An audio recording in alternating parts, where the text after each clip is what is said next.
student has married her passion for 4-H with her desire to improve her community. KTIV's Irvin Doman has that story. When you're part of a community, every little thing matters. So if you come out and you pull a couple weeds, you're helping your community. Sunshine, good soil, lots of water, and Abigail Kiefer.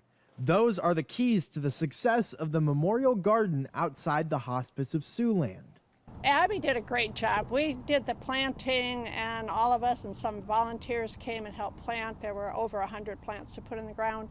And Abby then came, I think, twice a week at least. She did all the watering, all of the weeding, all of the research. The countless hours of work Abby put in did not go unrecognized.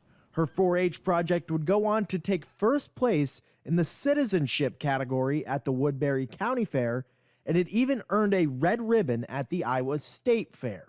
I like making my family proud with it. I like to carry on, and I hope that my kids will be in 4-H because it definitely improves skills that you'll need later in life, like baking or sewing. I've learned how to sew throughout it, and it just helps you become a better person when you're older. 4-H has been in Abby's family for generations, and without her, the beautiful Memorial Garden outside the Hospice of Siouxland might not have been possible. We absolutely could not have done this project without her. I love the fact that I think that 4-H means a lot to her. She has a lot of great history with 4-H and her family. Abby hopes to keep helping with the garden for as long as she can. In Sioux City, Irvin Doman, KTIV News 4.